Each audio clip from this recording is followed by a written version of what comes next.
This episode is proudly supported by Anchor Food Professionals. Whether you're a caterer, cafe operator, or chef running a commercial kitchen, everyone knows quality products are the foundation of successful dishes. Anchor Food Professionals is a trusted supplier to the hospitality industry and has built a stellar reputation thanks to their consistently excellent butter, cream, and cheese. As the food service business of Fonterra, Anchor Food Professionals is home to many well-known brands such as Perfect Italiano, Mainland, Western Star, and Bega, and is now an important part of the Australian food service sector. Anchor Food Professionals has a history of innovation and expertise in sustainable dairying that delivers a world-class product portfolio. If quality cheese, cream, and butter are important to your creations, head to anchorfp.com.au to explore the range. Oh, it's definitely massive experience. It's been a great way to kind of learn a lot of things as well. The whole reason I wanted to do this was kind of just test myself as well, see where I'm at career-wise and like if I'm going on the right path, etc. Hello everybody, it is Dani Valent here with you for an episode of Dirty Linen. Really excited to be with you for another food chat, and especially excited because today we are concluding our little mini-series about the San Pellegrino Young Chef Academy Awards.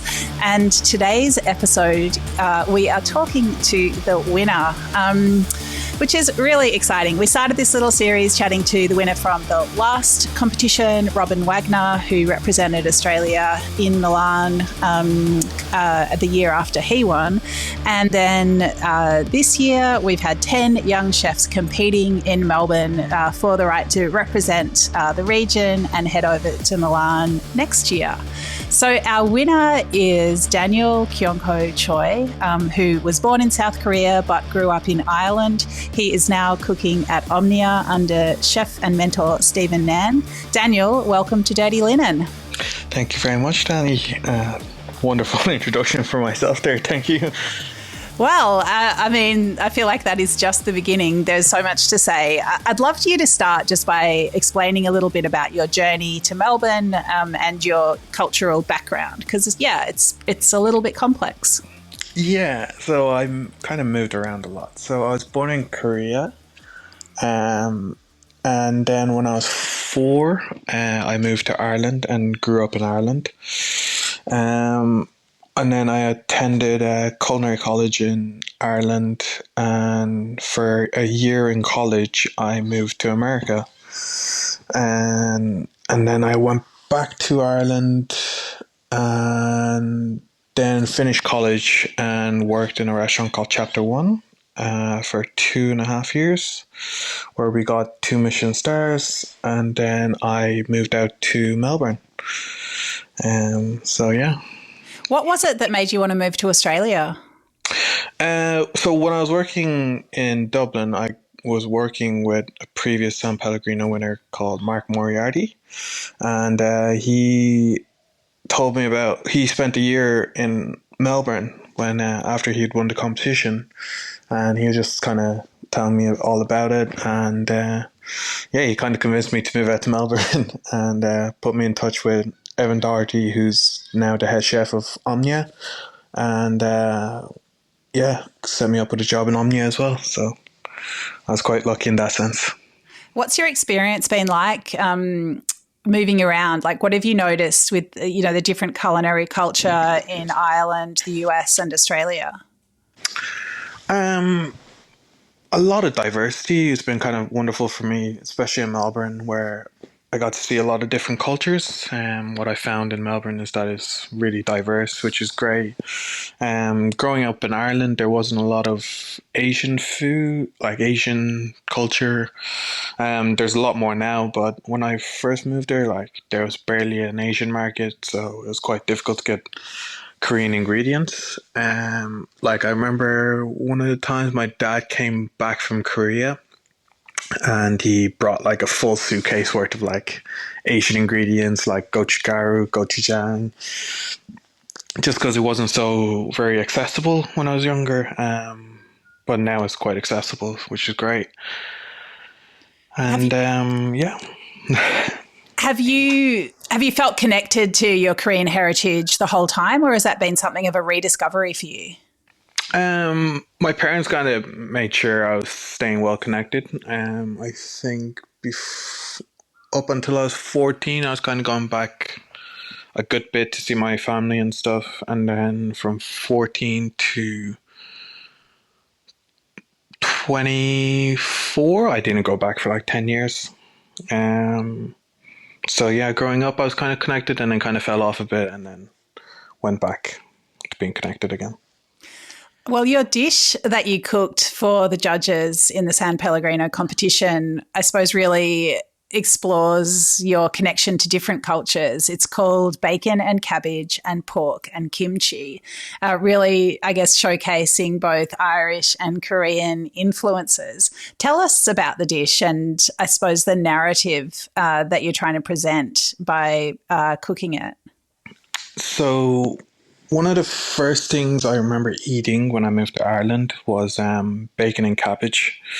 I remember like I was in my friend's house and I remember like eating the cabbage and it was like quite mustardy and a lot of butter and it was just and then the pork was like boiled and actually really tender and moist and then yeah, it was one of the things that really kind of stood out to me when I was younger and when I was coming up with a dish I wanted to kind of do a mix of my cultures, and one of the things I remember was the bacon and cabbage, and I tried to think of something that was quite similar in Korean culture, which would have been like kimchi and pork, just kind of using up cabbage and things like that, and then I went from there. So coming up with the dish, I try to do a nice balance of like Irish heritage and Korean heritage. So I did like three of my garnishes is Korean and the bacon and cabbage and one of the other garnishes is Irish and the sauce is kind of like Irish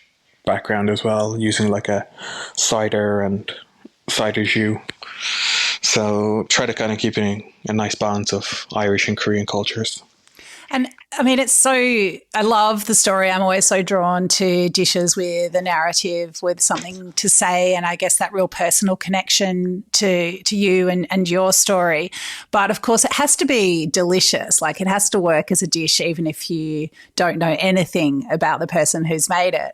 So talk to me about how you balance that. How do you, yeah, I guess not lose sight of the fact that this is just food for people to eat? Well, my kind of background in cooking is always have a very nice sauce and a perfectly cooked protein with a clever garnish. So kind of getting that balance right. On the dish, I kind of use the Korean garnish as kind of like a seasoning because it's kind of very a lot of different flavors going on and so like I have a gochujang puree, which is kind of like the spice level on the dish, and that mixed in with the sauce kind of adds a like nice kick to the dish itself. And then kind of like the black pudding in the pork is seasoning the black pudding itself. So kind of using everything on the dish to season itself is how I kind of balanced it all. It sounds so delicious. Can you talk to me about the process of working with Stephen Nan or other mentors at Omnia as you developed the dish?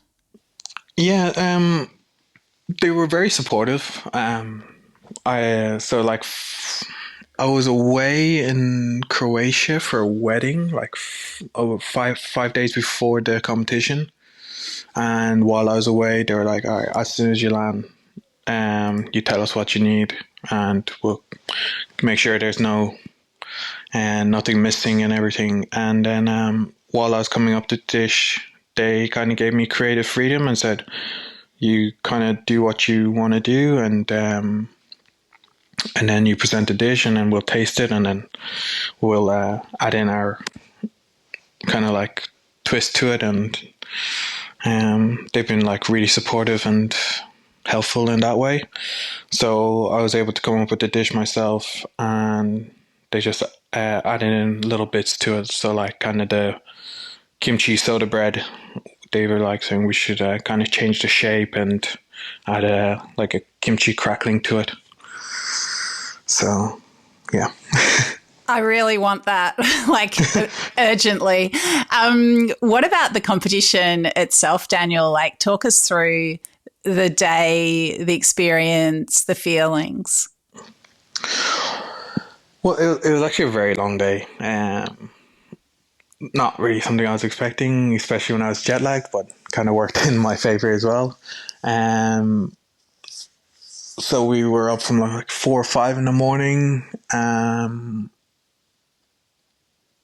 Not really sure about the other contestants, but it was kind of difficult to get a bit of sleep or anything the night before, just with nerves. And then kind of going in and hitting the ground running. And then going from that to the gala dinner and everything like that. It was, it was quite a long day. I think we all finished up about 10 or 11 p.m. So from 4 or 5 to 10 or 11 was quite a long day. How did you think about the competition side of it? Because, normally you're cooking for guests, hopefully for your own satisfaction as well, but it's not exactly competitive. How do you sort of process that side of it? Did you feel like you were in a room cooking with your rivals, or did it feel more collegial than that? To be honest, it was more closer to a kitchen atmosphere. We all kind of, all the other contestants and kind of all got along very well. We were sharing ovens and stuff, so we were kind of in a lot of communications between us.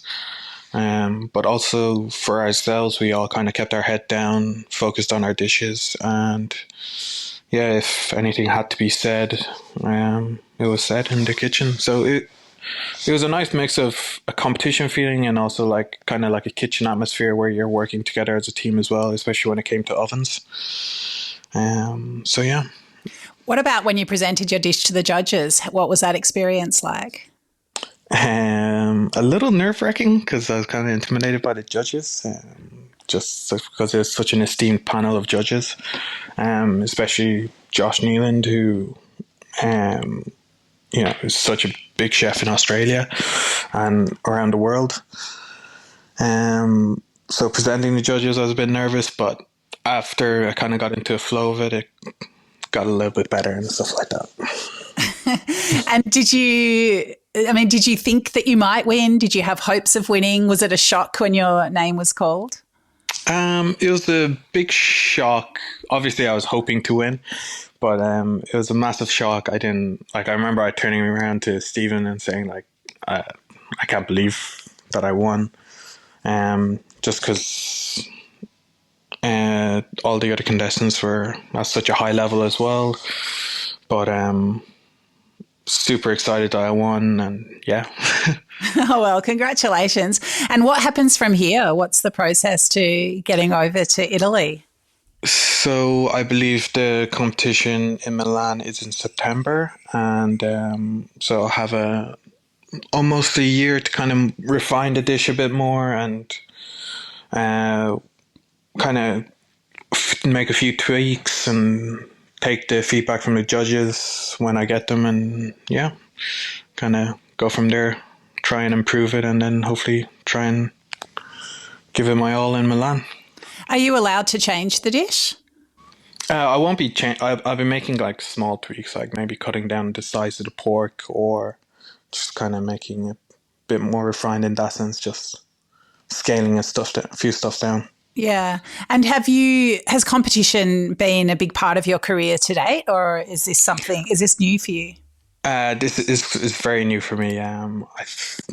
This is more or less my first competition. When I was in college, I did like a college competition, but other than that, this was my first competition. And I mean, what place does competitive cooking have in a chef's career? Like, from your experience, obviously your experience has been pretty good, let's face it. But for other chefs listening to this, what would you say to them about the competition experience and, whether or not they should give it a go? Oh, it's definitely massive, massive experience.